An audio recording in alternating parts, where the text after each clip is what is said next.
Simba kwenye interview yake ameweka wazi kwamba kabla ya Julai kutakuwa na wasanii ambao atawatambulisha wasanii wawili. Sasa pengine shauku yako ni kutaka kujua ni msanii gani anayetambulishwa tena kwa mara nyingine kwenye lebo ya Wasafi. Of course kila mmoja ana shauku na ana hamu sana ya kujua ni msanii gani atakayetambulishwa kwenye lebo ya Wasafi. Ukiachana kwa sasa kuna D-Voice Mnyama, kuna Zuchu, kwa bado lebo ni kama imepwaya pwaya. Lava kaondoka, Mbosso Kani ajitegemea, kwa hiyo lebo inahitaji wasanii wengine wa kuendelea kuchangamsha. Sasa nikufahamishe na nitoe tu siri ambayo kwa sasa imeonekana kuwa ndo gumzo kubwa sana la huyu mwamba Mavokali, ambaye of course anajulikana na alitrendi kwa goma lake ambalo liliweza kufanya poa sana, ila issue iliyopo kilichomtokea Anstoni ndo hiki ambacho kinaweza kikamtokea pia Mavokali, kwa sababu tukiangalia kwenye akaunti ya Instagram ya Mavokali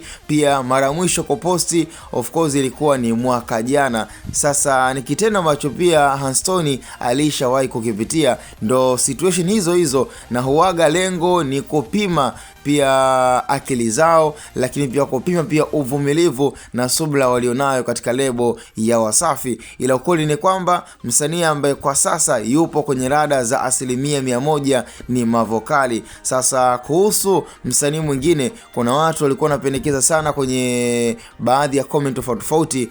Diamond alivyokuwa anaelezea kwamba atatambulisha wasanii wawili, nikawa naona pia kuna watu wanasema kwamba msanii wa kike inabidi aongezwe. Sasa ni mawazo mazuri, na hata pia Diamond kwa kuwa ilikuwa ni live streaming pia ambayo watu wanaona na wanatoa komenti zao, ilikuwa ni vyema kabisa kwamba kama atatambulisha wasanii wawili basi mmoja awe ni wa kike, mmoja awe ni wa kiume, kwa sababu idadi ya wasanii wa kike katika lebo ya Wasafi itakuwa ni changamoto endapo kama watatambulishwa wote wasanii wa kiume, licha ya kwamba tunajua changamoto za kuwasaini watoto wa kike kidogo inakuaga ni vigumu, na ndio maana Diamond amekuwa akijihakikishia kwa asilimia kubwa kuwatambulisha wasanii wa kiume, kwa sababu anajua moja kwa moja kwamba mtoto wa kiume hapati mimba, na huaga kuna zile changamoto ambazo hata zikitokea inakuwa ni rahisi kuweza kuzisolve, lakini sio kwa mtoto wa kike, kwa sababu kwenye issue za kimikataba inakuja inatokea kwamba msanii anapata mimba,